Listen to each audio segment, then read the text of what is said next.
اسرائیل کو ہتھیار سپلائی کرنا بند کرو، بند کرو، بند کرو، اسرائیل کو مین پاور بھیجنا بند کرو، بند کرو، بند کرو۔ وہی یورپ جو ہیومن رائٹس کا بڑا سرخیل بنتا ہے، لیکن اسرائیل کے ساتھ اسرائیل جو کچھ کر رہا ہے فلسطین پہ ان کی آواز نہیں اٹھتی۔ مسلم ممالک چاہیں، یورپ چاہے، امریکہ چاہے تو یہ جنگ آج رک سکتی ہے۔ 1948 میں ایک ناجائز وجود فلسطین کی سرزمین پر باہر سے لا کر یہودیوں کو بٹھا دیا۔ یوکرین اور رشیا کے درمیان تو مدھیستہ کرنے کے لیے بہت اتاولے ہیں، دو بار ہمارے پردھان منتری گئے ہیں، لیکن ایک بار بھی لپ سروس کے طور پہ، زبانی جمع خرچ کے طور پہ بھی کبھی یہ نہیں کہا اسرائیل کو کہ اب وہ اسے رک جانا چاہیے۔ انسانوں کی جان مال کی کوئی حیثیت نہیں ہے، وہ اس پورے خطے میں مسلم ورلڈ کے اندر اپنا ایک خنجر گاڑ کے رکھنا چاہتے ہیں اسرائیل کی شکل میں۔ فلسطین میں نرسنگھار بند کرو، بند کرو، بند کرو۔ آواز دو، ہم ایک ہیں، آواز دو، ہم ایک ہیں۔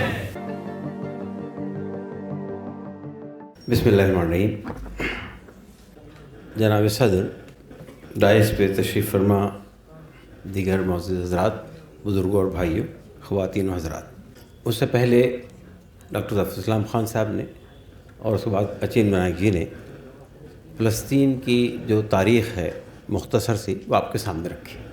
میں سمجھتا ہوں کہ جب سے دنیا میں سول رائٹس کی باتیں ہونے لگی ہے، جب سے انسانی حقوق کی باتیں ہونے لگی ہے، میں سمجھتا ہوں کہ دنیا کے اندر اس سے بڑا المیہ، اس سے بڑی ٹریجڈی ہیومن رائٹس کی، سول رائٹس کی شاید ہی کہیں پائی جاتی ہے۔ یورپ نے، امریکہ نے سازش کر کے 1948 میں ایک ناجائز وجود فلسطین کی سرزمین پر باہر سے لا کر یہودیوں کو بٹھا دیا، اور 1948 سے جو کچھ بھی معاہدے ہوئے، 1948 سے ہم دیکھ رہے ہیں کہ جو اصل آبادی ہے فلسطین کی، اس کو کس طرح کھدیڑتے اب اس وقت میں وہ 2 جیلوں میں بند ہے، اوپن جیل ہے۔ دنیا کی تاریخ میں شاید ایسی یونیک چیز، ایسی منفرد بات شاید ہی کہیں پائی جاتی ہو۔ 2 فلسطینین ویسٹ بینک میں اور غزہ میں رہتے ہیں، ان کے درمیان بھی کوئی کنیکشن نہیں ہے۔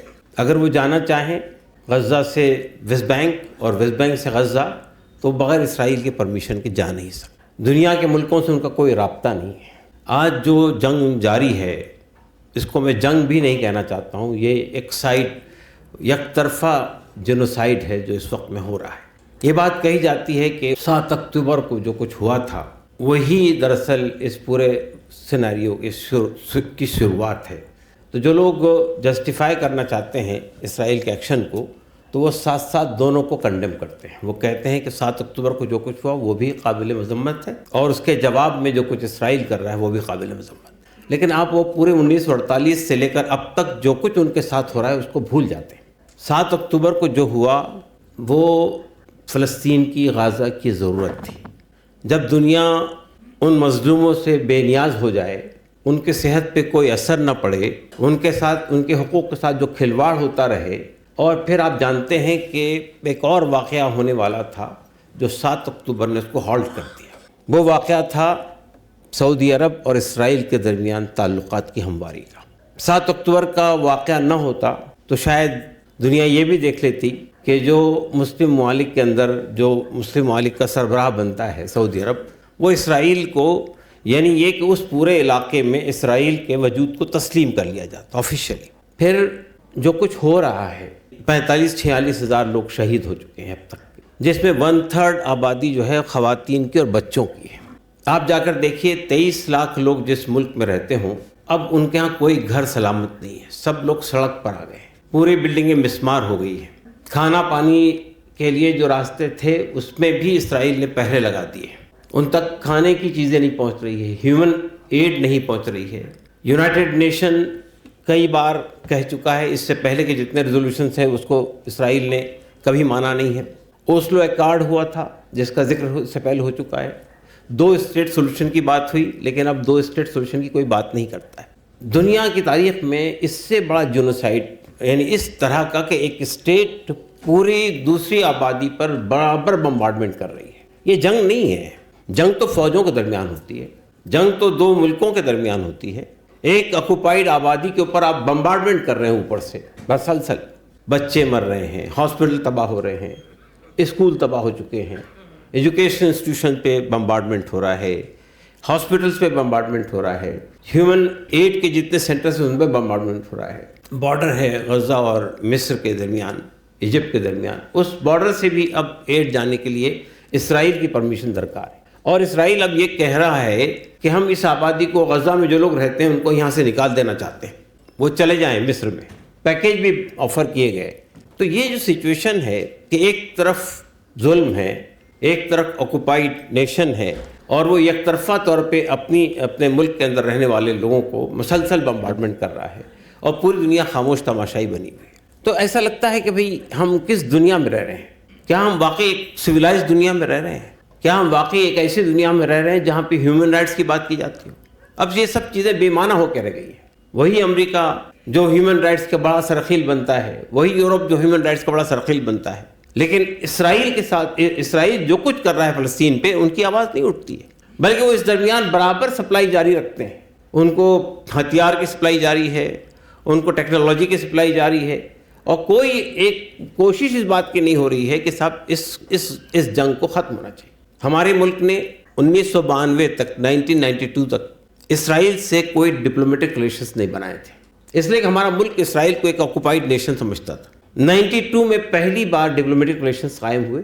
اب وہ ڈپلومیٹک ریلیشن بڑھتے بڑھتے اسٹریٹجک ریلیشن میں تبدیل ہو گئے. افسوس کی بات یہ ہے کہ اچین بنارڈ جی نے اس بات کا ذکر نہیں کیا کہ اس جنگ کے دوران بھی ہم نے اسرائیل کو صرف مزدور نہیں بھیجے, ہم نے آرمز بھی سپلائی کیے. یہ عجیب و غریب ان کا تضاد ہے کہ ایک طرف آپ یہ کہتے ہیں کہ ہم دونوں سے برابر کے ریلیشنز پر رکھنا چاہتے ہیں. پہلا ملک ہے ہندوستان جس نے اسرائیل کو تو یہاں پہ دودھاواس قائم کرنے نہیں دیا تھا, لیکن فلسطینین کو, PLO کو یہاں پہ اپنا کونسلیٹ بنانے کی اجازت دی گئی تھی.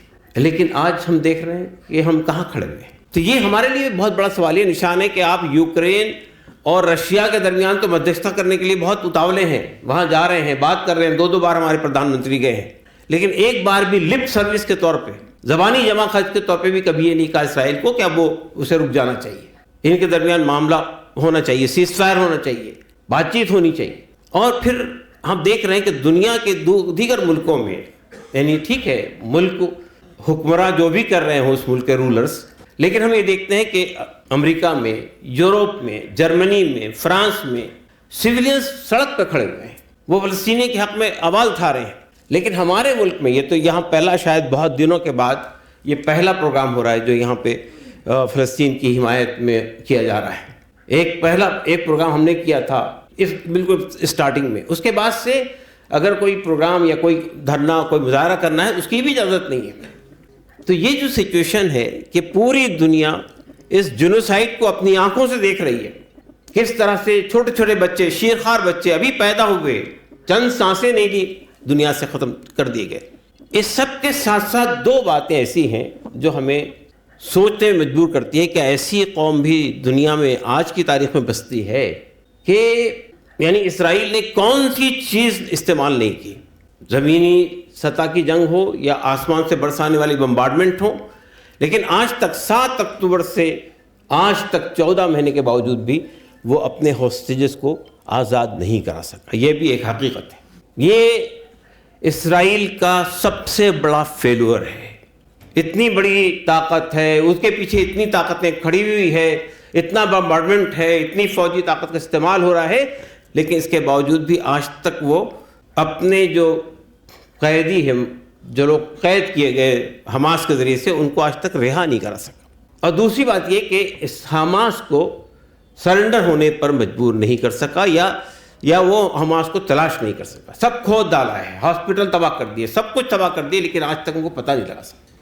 دوسری قابل ذکر بات یہ ہے کہ دنیا کی تاریخ میں شاید ایسی جعلی بہادر قوم دیکھنے کو نہیں ملے گی جن کے سامنے ان کے بچے شہید ہو رہے ہیں, ان کی عورتیں شہید ہو رہی ہیں, ختم کر دیے جا رہے ہیں, لیکن ان میں سے کوئی شخص ایسا نہیں ہے جو یہ کہتا ہو کہ ہم سرنڈر کر دیں گے, گھٹنے ٹھیک دیں گے اسرائیل کے سامنے. کوئی یہ نہیں کہتا ہے کہ ہمارے اس پوری پلائٹ کے لیے, ہماری اس پوری سچویشن کے لیے حماس ذمہ دار ہے. کیا ہوگا الٹیمیٹلی یہ تو وقت بتائے گا, لیکن ہم سمجھتے ہیں کہ جس حوصلے کی, جس استقامت کی, جس صبر کی, جس ڈٹرمنیشن کی, جس قوت کی کا مظاہرہ فلسطینین نے کیا ہے, انہیں سلام کرنے کو دل چاہتا ہے کہ وہ اس سب کے باوجود ان کے سامنے لاشیں پٹ رہی ہیں, ان کی قبریں تیار ہو, ان کے بچے دفن ہو رہے ہیں, لیکن وہ تیار ہیں. یہ کہا جا رہا تھا کہ حماس کے لوگوں نے لوگوں کو چھوڑ دیا ہے لڑنے کے لیے اور پیچھے ہٹ گئے, چھپ گئے, لیکن دنیا نے دیکھا کہ وہ سامنے سے یحییٰ سنوار کی جس طرح سے موت ہوئی وہ آپ کے سامنے ہے, جس طرح سے وہ شہید کیے گئے. پھر یہی نہیں کہ صرف یہاں پہ جا کے آپ نے اسرائیل میں غزہ میں جا کے بمبارڈمنٹ کیا. حماس کا لیڈر اسماعیل ہانیہ ایران کے دورے پہ جاتا, آفیشیل دورہ تھا, ڈپلومیٹک دورہ تھا, وہاں پہ جا کے جو ہے بمبارڈ کر کے مار دیا گیا. یہ جو جارحیت ہے, یہ جو اگریشن ہے, یہ جو ظلم ہے ایک طرف ہے, اس ظلم کی پوری دنیا کو ایک ہو کے مذمت کرنی چاہیے. کیا اگر آج دنیا کی طاقتیں چاہیں, یورپ چاہے, مسلم ممالک چاہیں, جیسا ابھی آپ نے ذکر کیا, اگر آپ چاہتے تو آپ نے پہلے کسی وقت میں کسی زمانے میں تیل کی طاقت کا استعمال کیا تھا, لیکن آج ہم دیکھتے ہیں کہ عربوں نے بھی سوائے لپ سروس کے اور کچھ نہیں کیا. تو یہ اگر مسلم ممالک چاہیں, یورپ چاہے, امریکہ چاہے, تو یہ جنگ آج رک سکتی ہے, یہ جینوسائیڈ آج ختم ہو سکتی ہے, آج سیز فائر ہو سکتا ہے. لیکن یہ چاہتے ہیں کہ کسی طرح سے ہم غزہ کے وجود کو مٹا دیں یہاں پہ. اور وہ جو آپ نے کہا کہ اسرائیل یونائٹڈ نیشن میں اپنا نقشہ نہیں دیتا ہے, لیکن اس کی جو پارلیمنٹ ہے, نیسٹ جو ہے, اس کے اوپر جا کر دیکھیے, پورا گریٹر اسرائیل کا نقشہ لگا ہوا ہے, جس میں مکہ مدینے تک کے جو ہے اس کی سرحدیں جاتی ہیں. اس کے عزائم بہت کلیئر ہیں, وہ سیٹسفائی نہیں ہے اس چھوٹے سے خطے پر, وہ تو پورے علاقے کو ہڑپ کرنا چاہتا ہے. تو ایسی دنیا کی جارح قوم جب تک باقی رہے گی, وہ صرف اس خطے کے لوگوں کے لیے خطرہ نہیں ہے, غزہ کے لوگوں کے لیے, بلکہ وہ پورے علاقے کے لیے. اگر یہ جنگ وسیع ہوتی ہے اور تو آپ دیکھتے ہیں کہ لبنان, سیریا, ایران اور وہ سب اس کی لپیٹ میں آ جاتے ہیں.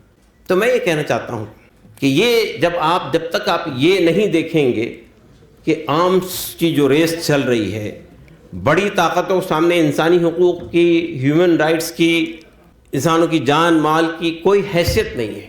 ان کے سامنے اپنے اکنامک انٹرسٹ, ان کے سامنے اپنے پولیٹیکل انٹرسٹ, وہ اس پورے خطے میں مسلم ورلڈ کے اندر اپنا ایک خنجر گاڑ کے رکھنا چاہتے ہیں اسرائیل کی شکل میں, اور اسی لیے وہ پال رہے ہیں اسرائیل. میں یہ سمجھتا ہوں کہ ہمارا ملک جو اہنسا کی بات کرتا رہا ہے, ہمارا ملک جس نے بہت پہلے اسٹارٹنگ میں یہ کہا تھا, جس طرح انگلینڈ, برطانیہ, برطانیہ کے لوگوں کے لیے, اسی طرح فلسطینینز کے لیے, ہم سمجھتے ہیں کہ ہمارے ملک کو کلیئر رول پلے کرنا چاہیے, آگے آنا چاہیے, اور یہاں کی جتنی سول سوسائٹی ہے بشمول مسلمانوں کے, انہیں آواز اٹھانی چاہیے, اس ملک پہ دباؤ ڈالنا چاہیے کہ وہ اس پورے معاملے کے اندر ایک اپنا کلیئر رول پلے کرے, اگر واقعی وہ وشو گرو بننے کا عزم رکھتا ہے. شکریہ, جزاک اللہ.